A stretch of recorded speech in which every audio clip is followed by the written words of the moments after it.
ಅಲ್ಲ, ಎಲ್ಲಾ ಹೆಂಡ್ತಿರು ಗಂಡಂದ್ರಿಗೆ ಈ ಡೈಲಾಗ್ ಹೇಳೇ ಹೇಳಿರ್ತಾರೆ. ನೀವೇನು ಕೊಡ್ಸಲ್ಲ, ನಾನು ನಮ್ಮ ಅಪ್ಪ ಅಮ್ಮನ ಮನೇಲಿದ್ದಾಗ ನಮ್ಮ ಅಪ್ಪಂಗೆ ನಾನು ಹಿಂಗ್ ಬೆರಳು ತೋರ್ಸೋ ಸಾಕು, ತೋರ್ಸಿದ್ದೆಲ್ಲ ಕೊಡ್ಸ್ಬಿಡ್ತಾ ಇದ್ರು ಅಂತ. ವೆರಿ ಗುಡ್, ಕರೆಕ್ಟ್ ಆಗಿ ಹೇಳ್ತಾ ಇದೀರಾ.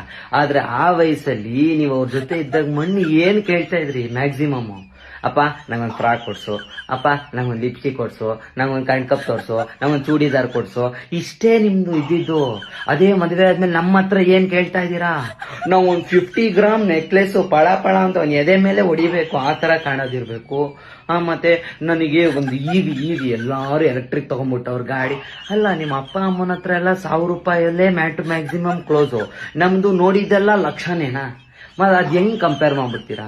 ನಮ್ದು ಅದೇ ಕಷ್ಟ ಅಲ್ವಾ, ನಾವು ಮರದಿಂದ ಉದ್ರಲ್ಲ ಅಲ್ವಾ? ಸೊ ದಯವಿಟ್ಟು ಇದನ್ನ ಕಂಪೇರ್ ಮಾಡ್ಬೇಡ್ರಿ. ಗಂಡು ಮಕ್ಳ, ಗಂಡಂದ್ರ, ನಿಮ್ಮ ನೋವು ನಾನು ಅರ್ಥ ಮಾಡ್ಕೊಂಡಿದೀನಿ. ಏನೋ ನೋವುಗಳಿತ್ತು ಅಂದ್ರೆ ಕಮೆಂಟ್ ಸೆಕ್ಷನ್ ಅಲ್ಲಿ ಹಾಕಿ, ನಾನು ಬರ್ಲಾ?